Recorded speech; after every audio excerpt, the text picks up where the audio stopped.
So we can start the session. This session is dedicated a little bit to what is a bridge between the regenerative medicine and the longevity, because, of course, longevity is strictly related to the regenerative capacity and potential of the organism. And when we are getting older, we lose in a certain way the possibility to regenerate, but medicine, therapy, try to bridge this difficult situation between the environment of the body and the regenerative potential that are inside us. As we say, every day we can regenerate through different way and apply different therapeutic options. So I'm deeply honored to chair this session. And by the way, I would like to introduce Giulio Pompilio, that is the first speaker. Giulio Pompilio is a leading authority in the field of the stem cells applied to the cardiovascular field, and his contribution to this field has endless publication between the highest impact factor. So I'm deeply honored. He's also a colleague, cardiac surgeon, so twice I'm honored of his presence. So good afternoon, everybody. So thank you, Eugenio, for this kind presentation, which I do not deserve for sure, but I'm really honored to be here. It's a really interesting event. What I will talk about today is what we do at Monzino. We are a research hospital, so that we are interested to apply science to our patients and to their clinical need, especially the unmet needs. So I will talk about two examples of this applied medicine, as I call it.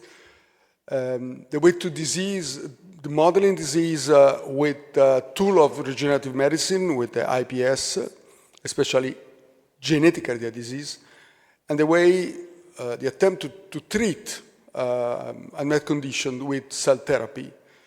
But this, curiously, paradoxically, the starting point of these two teams is on the right, is a vial. So both projects start and end with a vial. So the first topic is about organoids. I think every one of us is aware of what organoids are, these incredible 3D miniaturized models. They mimic tissue and organ structure and functions. In the organoid space today, there is a huge literature, and these tools are applied for basically all the medicine branches, as you can see in the slide, and particularly gastroenteric and neurology, but also in the cardiology space, more and more. Why we, as a research hospital, are interested to organoids? For many reasons we will see, including the fact that there is a pressure for who is interested to translate science to clinical practice from regulatory bodies for the reduction of animal testing and introduce new approach methodologies, as you can see here, in EMA and especially FDA with the Modernization Act.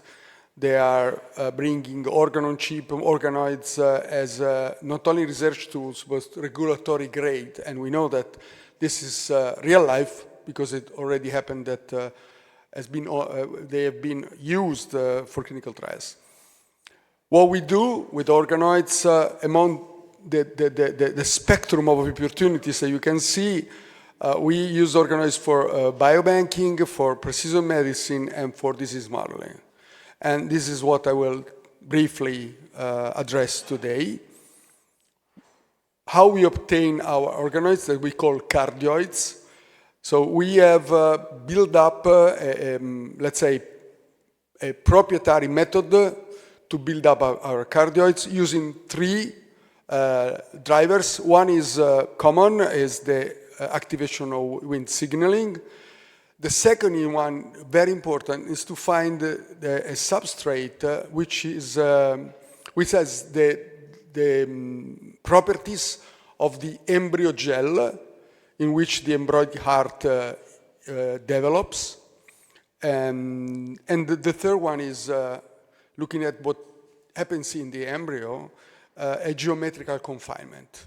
What we achieve in the end is these structures, about 300, 400 nanometers, which have two cavities inside.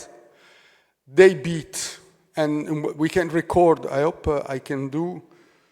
No, I cannot, because I don't. There is a video here, but they beat. We can record the ECG. And moreover, in these structures, we can identify by immunofluorescence the principal cellular components of the heart. Of course, cardiomyocytes, epicardial cells, like an epicardium, and fibroblasts. And these tools are very interesting because are, let's say, miniaturized heart. What we do with this? First of all, it's not only a matter of fluorescence and a matter of microscopy. I'm a physician, I'm not a scientist, but a basic scientist, but here you can see an RNA-seq analysis in which the various cellular components of the heart are well depicted and separated: atrial, ventricular, fibroblast, epicardial cells, as you have seen. So this is very important for us for disease modeling. We will see this thereafter. And the gene expression also recapitulate. I'm sorry, but I don't. The gene expression also recapitulate the phenotype of a disease. What we are talking about here is a disease which is a genetic disease of the heart. It's called arrhythmogenic cardiomyopathy, in which the phenotype, which is the second cause of death in young athletes, and the phenotype is a shift, especially in the right ventricle, but also in the left ventricle, of the cellular components toward a fibrofatty substitution. So part of the heart is substituted by fat and fibrosis. So we can recapitulate with organoids this phenotype. As you can see here, the fibrofatty components appear in the organoid RNA-seq.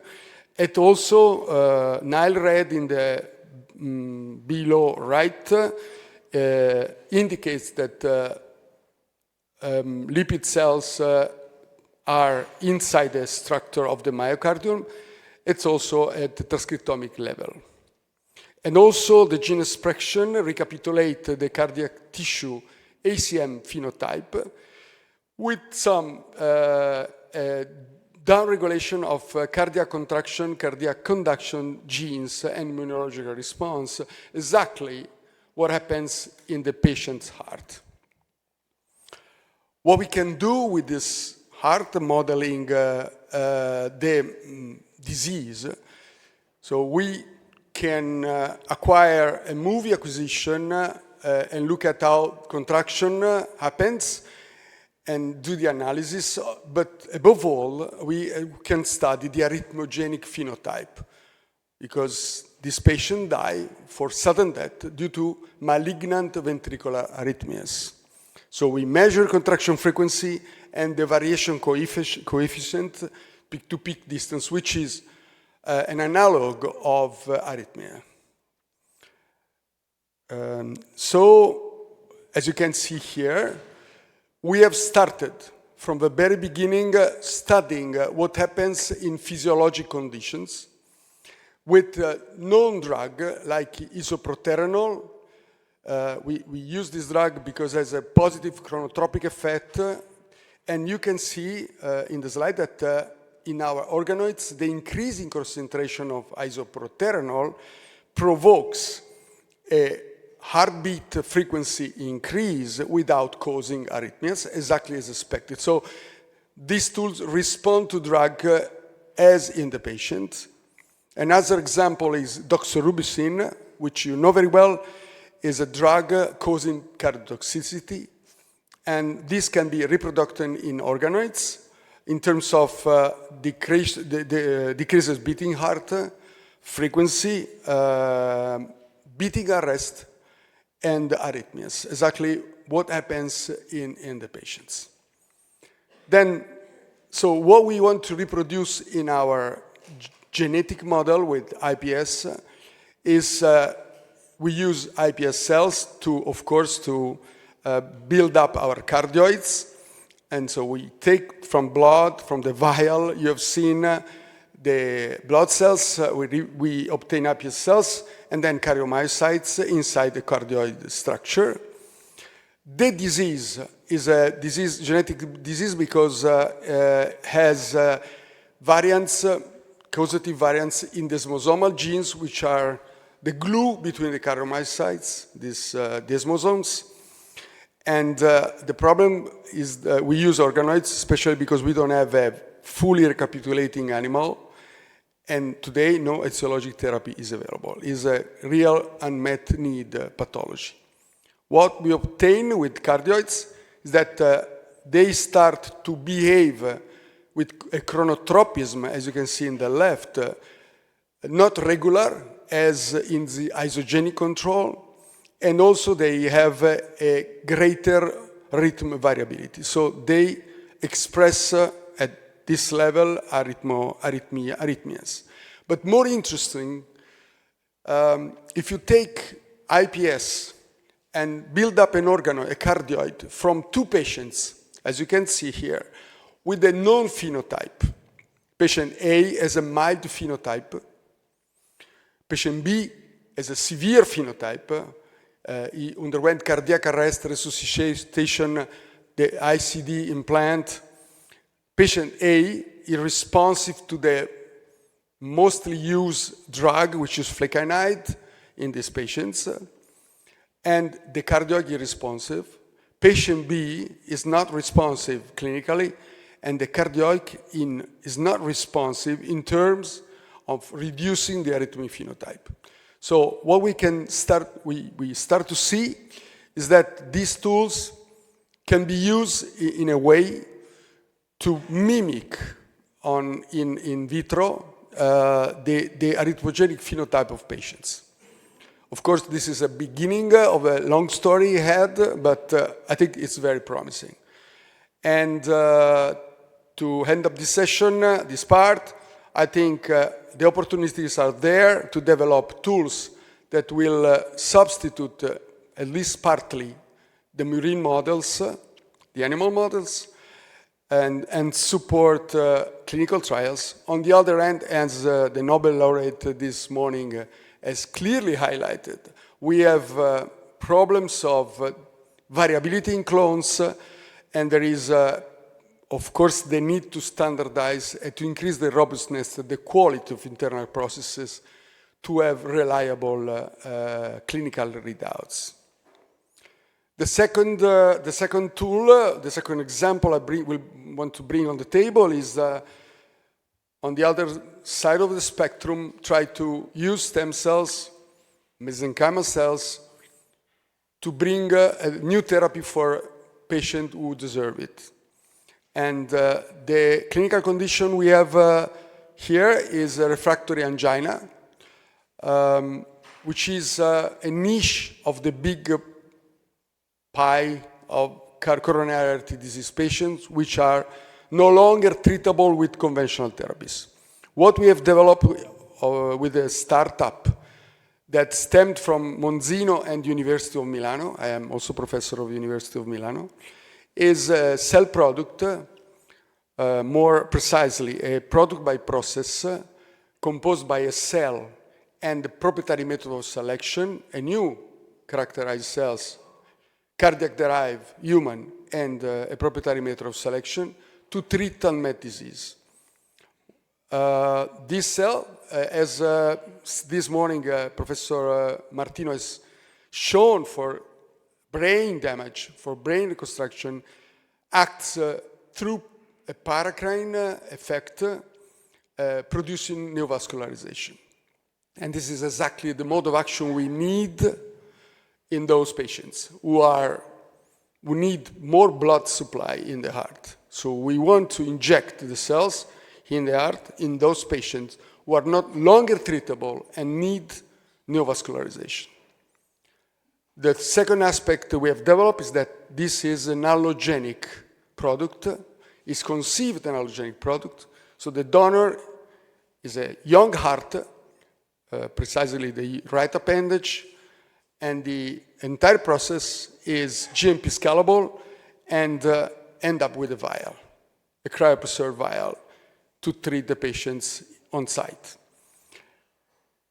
To make a long story short, very long story short, long means 4 years of experiments, we have demonstrated, I think clearly, in vitro, and as you can see here, in different animal models with different complexity, with increasing complexity in mice, rats, and pigs, that these cells are able to do what we want them to do in the heart of acute and chronic ischemia in these animals.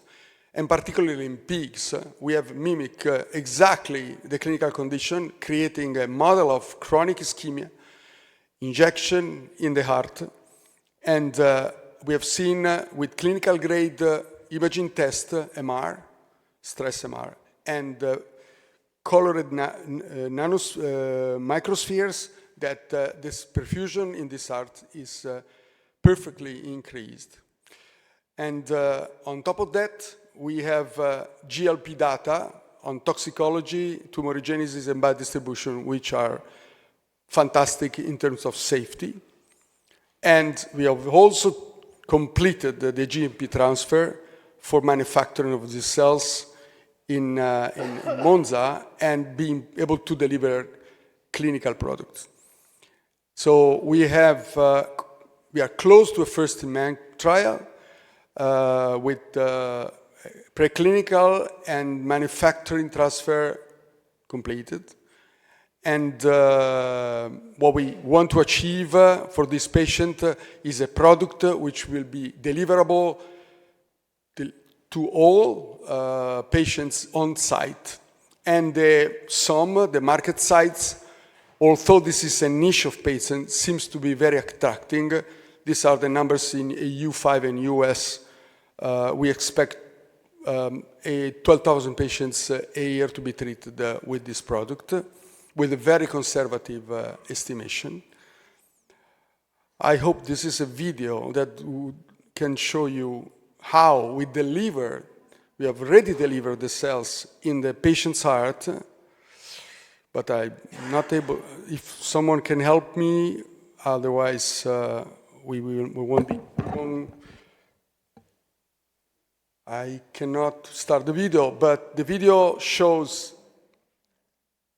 Right, so it's a video that shows how we have delivered in the same patients bone marrow cells autologous in a phase 1 trial through a catheter that goes into the heart, to the femoral artery and the aortic valve, reaches the left ventricle. This is a reconstruction of the electricity just to show where we are inside the heart.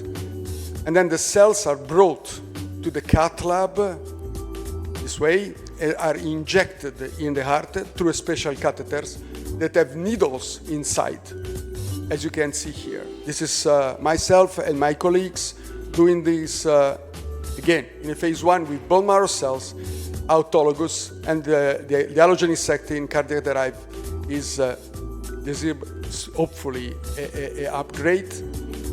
And so this is perfectly feasible today, and then we expect to start this way the trial. The first human trial will be done hopefully in 2027 in Europe, and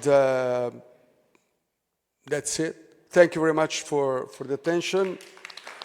Let me thank my collaborators, which were, of course, the very instrumental people to do the job. Thank you again.